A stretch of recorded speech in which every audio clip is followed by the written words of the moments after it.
you want to change your vlog footage from this to this? Well, today I'm introducing to the VILTROX F4 14mm. Let's get into it. This is the main character today, the VILTROX F4 14mm. So compared to my hand over here, it's only half of its sizes, so it's super small. I mean, like, it is a prime lens, which means a lens that only have fixed focal length. In this case, is 14mm. So it's super light. Feeling the texture of it, I don't know how to describe it. It's really different from my other Tamron lenses. To describe it in a weird way, it feels really dry and not really rough, but like it feels dry and it's non-sticky. Yeah, I don't really know how to describe it, but it's a good feeling for this one. So yeah, like I mentioned, this is a prime lens, so it's super small. It's super easy to store and bring them around. Like when I carry it, it feels nothing. Like look at this, super duper light.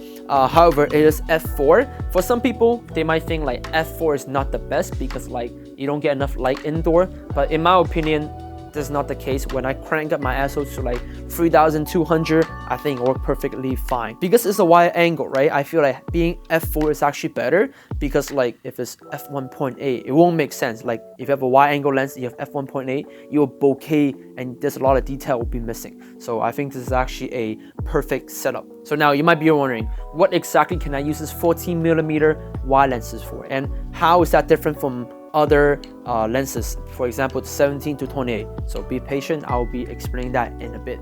So the first thing that I can think about the use of these lenses is real estate videography or photography. So if you're a freelance photographer, videographer who want to get into this is perfect for you because it's 14mm, and if you don't know what that means, it means you can make a small room look super big.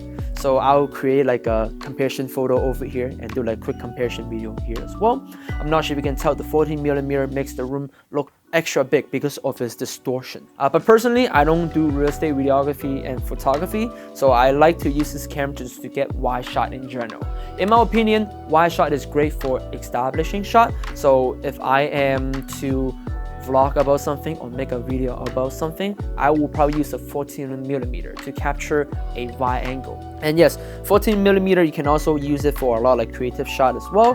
For example, I'm not sure if you ever see those like flashlight photo where people like come so close to the camera, pose in front of the camera and everything is distorted. That's one of the reasons why I got this as well. I want to try some of these photos. However, those are just sidetracked because those are not my target audience today. My target audience today is for the beginner vloggers out there. So make sure to pay attention and listen to what I'm about to say in a bit. So if you're a beginner vlogger, one of the first things that you'll encounter is talking to the camera. Let me tell you right now, talking to the camera, it feels super weird. It's not natural and you feel cringe oftentimes because when you see your face and you hear yourself talking, it takes time to practice. So when I first started vlogging, I used my Tamron 17 to 28. One of the big things that made me feel super self-conscious is how close the camera it is to me. Well, it's not like super close, but to me, I still feel like my head take over a lot of space. I don't like that. I don't want my audience attention to be mainly focused on my face. So when I switched to the 14mm, I actually feel so much better. So one of the side things that I found beneficial is it makes my face look slimmer.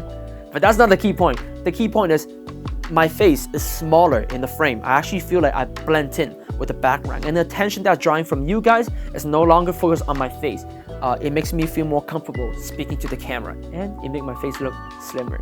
And the next one I will talk about is how light this lens is. I know I talked about this earlier, but like think about it. When you have a vlog setup, you have your camera, you have your lenses, you have your microphone, maybe holding tripod. Holding this for like maybe talking for 5 minutes or 10 minutes, your hand and arm is gonna be broken. I can tell you from experience. So the lighter, the better. So that's why some people even choose to use APS-C. But like if you wanna focus on that high quality, you wanna like shoot full frame, you might wanna consider this, the 14mm. So now, some people might argue, 14mm is a little bit too wide for vlogging. Like, what do I do if I want to do like a cinematic B-roll compared to 17 to 28, right? I can zoom in and do some close-up shot.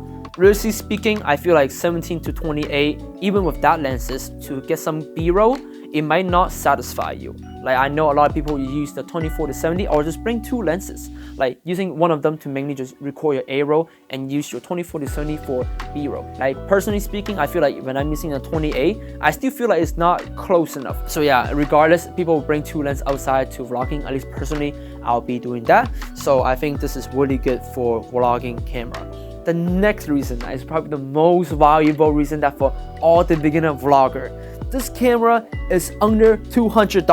Well, that's before tax, but yes, under $200. Where can you find this? Like with this price range for a full frame camera lenses, impossible. That's one of the reasons why I feel like I have to buy it. Even if I break it, I would be like, it's whatever, man. It's only like 200 bucks. So yeah, if you're someone who want to start out vlogging and you don't have the money or the budget to buy those setup, this is something you can consider about. The last reason why I feel that this is a good lens for vlogging or content creation is because it is so wide, it captures everything. So as a beginner vlogger, to be honest, I don't vlog that much, and I do try to improve on that as well. But I don't like vlogging because I have to constantly thinking about what shot to get, like should I zoom in a little bit, should I zoom out, what shot should I get? This is something that you should not be worrying about when you're vlogging, because getting to the move of talking and getting to that flow state is already really difficult. If you have a 17-28 that keep making you like moving around and have more distraction, you're not going to be able to make that video. So it's super convenient having this prime lens and just keep at that angle. You don't have to worry about what to do, because I feel like what's the most important about vlogging is the content and the storytelling, not really about like B-roll and stuff like that. It does add like a little bit extra, but if you're good at storytelling, I think A-roll, I value that way more than B-roll, and this camera lenses will help you with that. So yeah, this 14mm is so wide, totally brain dead. Just keep at one aperture and it will capture everything you need. To sum it up, this is a super cheap lenses.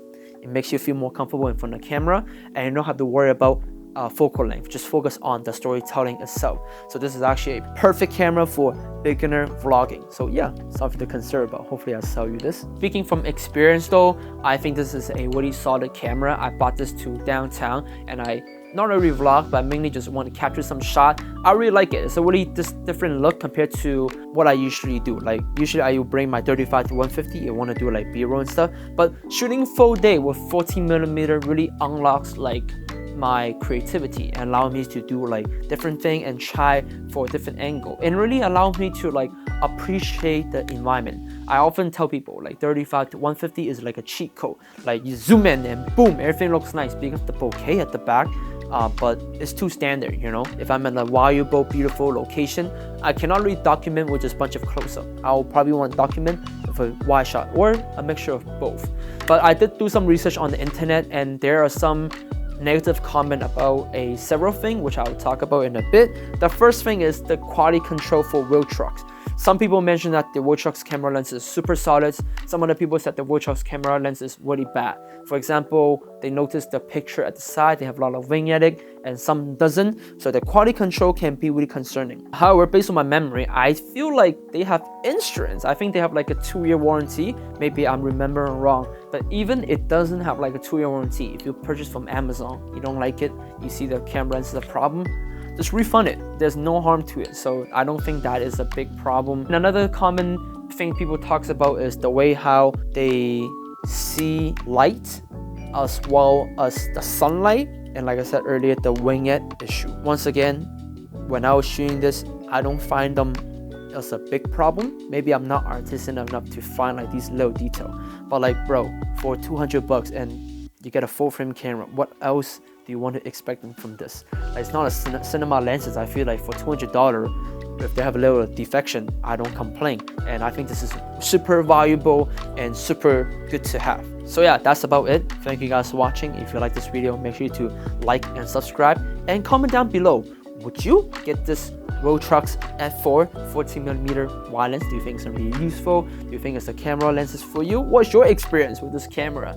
So yeah, thank you guys for watching once again. I make a lot of content like this about photography gear and share my thoughts about photography, and I'll see you in the next one.